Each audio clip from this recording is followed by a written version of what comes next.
Okay, so here comes lesson 5.0, something that you've learned back in Math 9. Polynomials. Well, you've heard of this word before, but what do they mean? What does it mean? Or what does it actually represent? Back in grade 9, you were simply told that this is algebra. But what does it mean by algebra? You're talking about things that involve variables. You're talking about terms that comes with some integral exponents. That's what we did in the previous unit, working with exponents that comes with that has an integer. We know how to use the law of exponent to simplify terms that has different exponent. But how do we work with them? Or how do they present themselves when it comes to polynomial? So when we are working with polynomial, you're talking about some algebraic expressions that has one term or more in it. It could just be a constant term, like a number. I can simply consider that as a polynomial with a single term with a constant, but we probably would just call it a constant.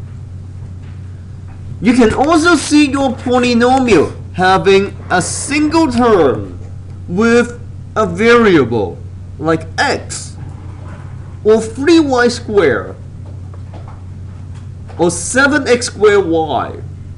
So these are some of the examples. These are some of the examples for monomial. It doesn't have to be x and y. I can also work with a. I can also work with p or k or q. Any variables would be good. This is what we call monomial. Mono as in single term. And then when it comes to binomial, bi as in 2, it will give us a polynomial that comes with two terms. Two terms as in they are separated with either a plus or minus, such as 2y plus 3x squared. I can add the two terms from the above, and that will give us a binomial. I can also do a subtraction, like 3x squared minus 7x squared y. So that will be a binomial. Trinomial. When you see the word tri, it means 3.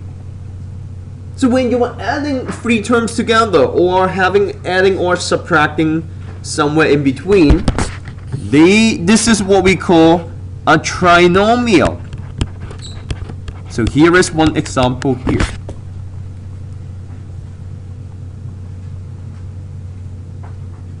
But sometimes when you add or subtract terms together, there could exist some like terms.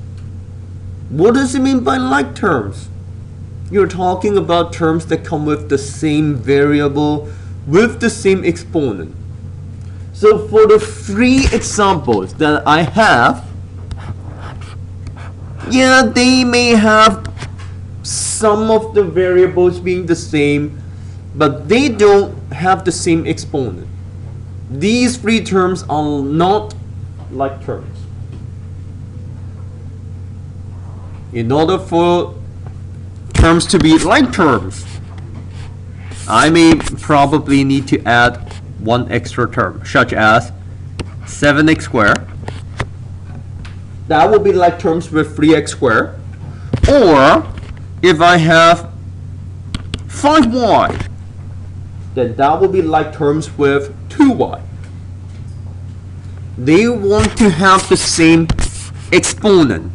In this case, I have y to the 1 in both of them.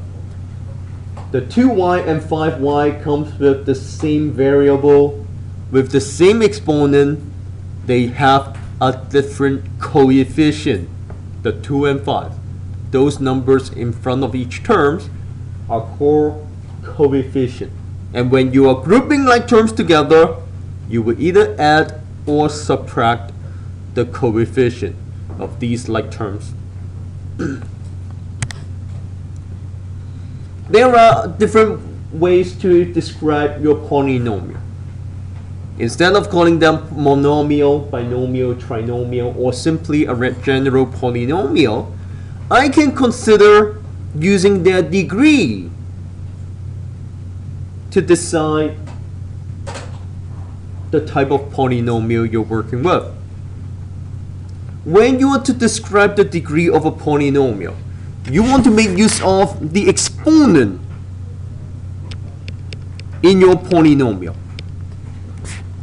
All you need to do is to simply find the highest degree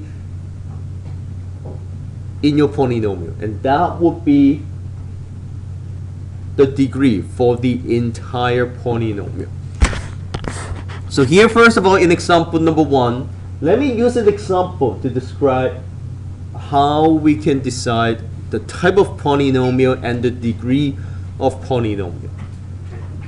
In example number 1, 2x plus 3. These are not like terms, and that means if I cannot combine them together, I'll simply consider this as a binomial having 2 terms only. And given we have a binomial, it doesn't mean that we have a second degree polynomial. You need to look at the exponent for each term. Starting with the first term, I see x to the power of 1.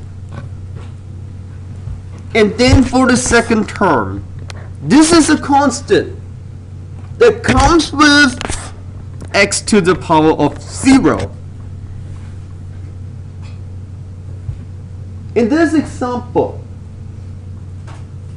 the highest degree from these two terms, the highest degree is of 1.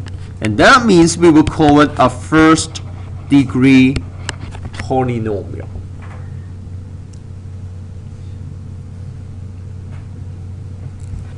For example 1b, looking at those 3 terms here, none of them like terms. And that means I cannot simplify it, therefore giving us a trinomial. And this time, looking at each of these 3 terms, I have a 5th degree here, I have a 0 degree there, and I have a 3rd degree for this term. How do I come up with 3rd degree? Yes, 2 and 1. These 2 together, the square and the 1 from A and B, they add up to a 3. And that means we have a 3rd degree term at the beginning, a 0 degree, and a 5th degree. To decide the degree of a polynomial, you pick the highest of all. Therefore, in this case, we have a 5th degree trinomial. What about the next one? Do you see any like terms? Yes. 2p squared minus p squared. These 2 terms come with the same variable raised to the same exponent. Both of them comes with p squared. So I can consider having 2p squared minus 1p squared. Understood to have a 1 in front of it. And that simplifies to p squared plus 3p cubed q squared.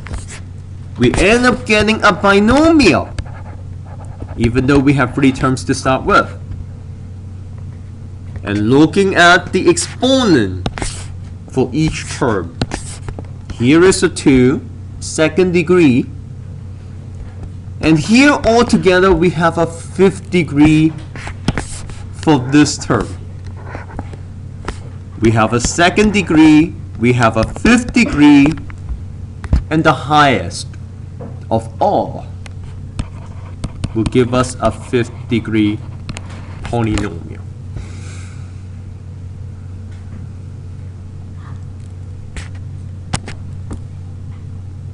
What about the last one? Any like terms for the last one?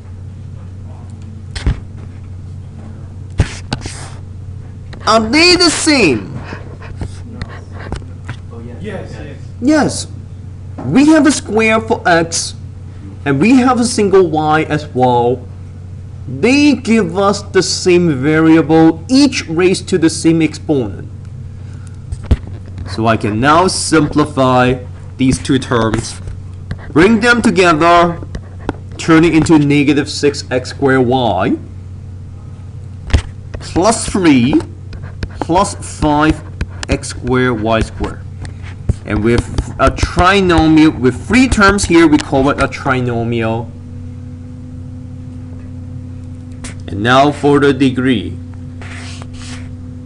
Hopefully by now, you know how to identify the degree of a polynomial.